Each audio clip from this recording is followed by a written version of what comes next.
Hello everybody, this is Dag Zeta, Dagos Zeta, whatever you want to call me, I really don't care. But it's gonna be a fun time watching this pretty snazzy walkthrough of Metroid Other M.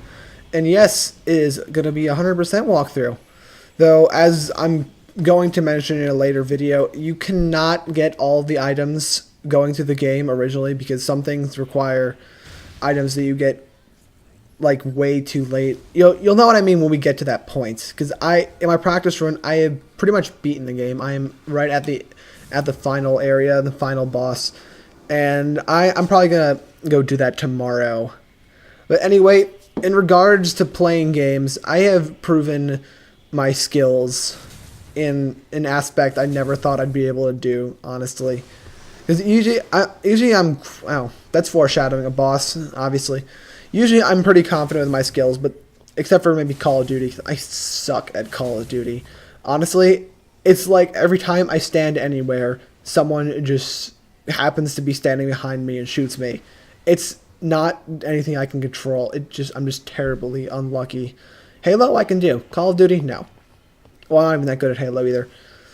But anyway, yeah, so I thought this would take me a long time to be able to do, but I've managed to beat Resident Evil 3 with an A rank. And like looking online, I've seen that people seem to complain about that. It's like, oh man, this is so hard. How the heck am I supposed to do that? I managed to do it in 3 tries, which really surprised me. So, and if you read my channel, it said that's going to be my next walkthrough. I'm not going to walk through anything unless I can do it to its fullest potential. And there we go. It'll be Resident Evil 3 A rank. And this boss is actually it's a pretty fun boss fight, honestly. Except for like maybe later on in the fight it gets a little bit annoying. But he is probably my third favorite boss I've fought so far. I've not fought the final boss. So I haven't gotten my full opinion on that yet. This guy, he's easy, but if you kind of don't if you underestimate him and fool around a little bit, he is going to hurt you. And most of the damage from this guy, honestly, it doesn't come from his attacks. It comes from when you get knocked into the lava.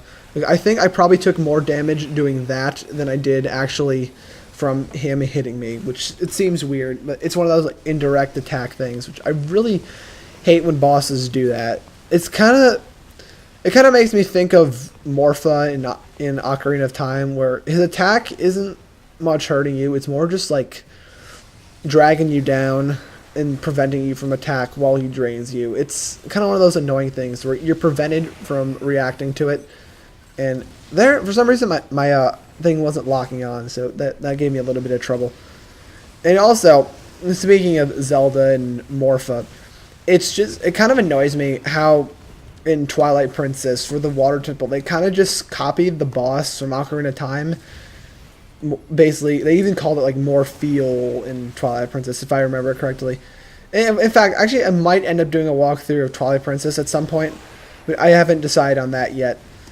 And they copied it. It's almost the same exact thing, except they're like, okay, we have to make this a little bit more original. So let's go and give it a fancy finishing thing, which usually seems to work. I'm not complaining about that.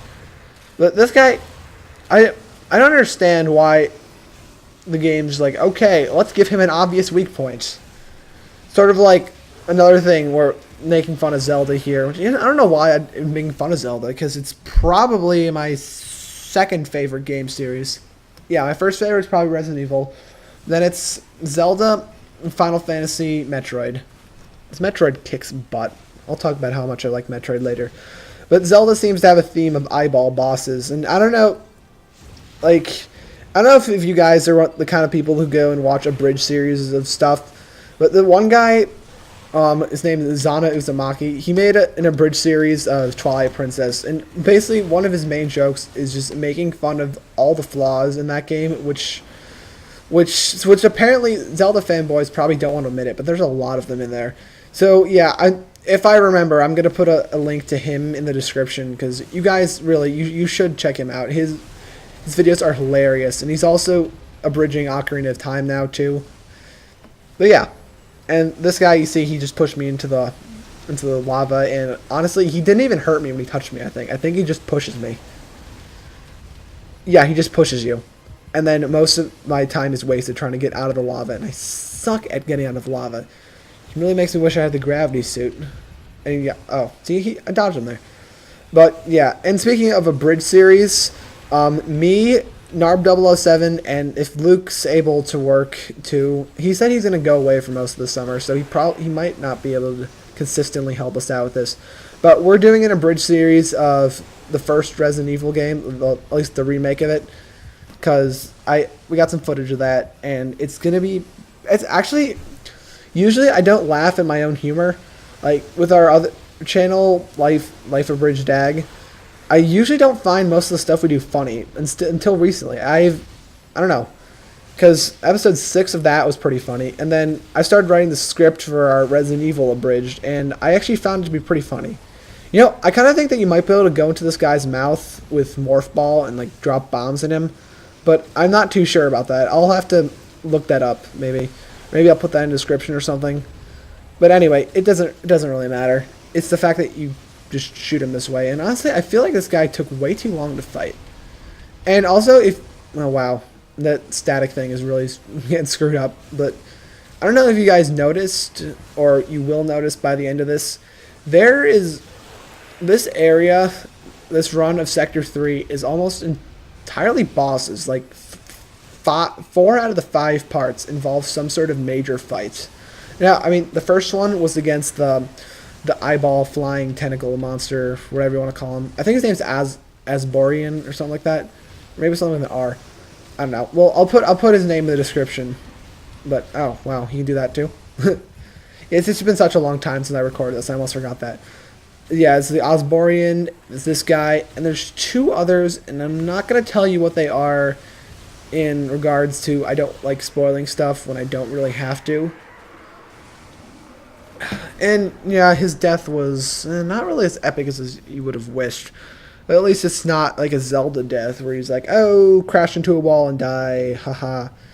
Yeah, once again, I don't know why I keep making fun of Zelda. It's just, there's nothing wrong with Zelda, but it's just like those little things. I mean, the only thing you can make fun of Zelda is that crappy cartoon they made of it, which actually I watched the first episode of it today, and they're like, oh, there's the 2 pieces, the Triforce of Power, and the Triforce of Wisdom. There's no third one, despite the fact that it's Tri. They're like, hey, let's put 2 pieces in there. Yeah, so there's a lot of running around in this game, honestly. They're like, okay, go back to that place where you already were. Yep, okay. Oh, you're done? Yeah, go back to where you just were and go kill this thing now. It's like, so much stuff. Actually, there's a lot of tanks I need to grab. But I didn't miss too many of them. Okay, guys, you have a fantastic day. See ya.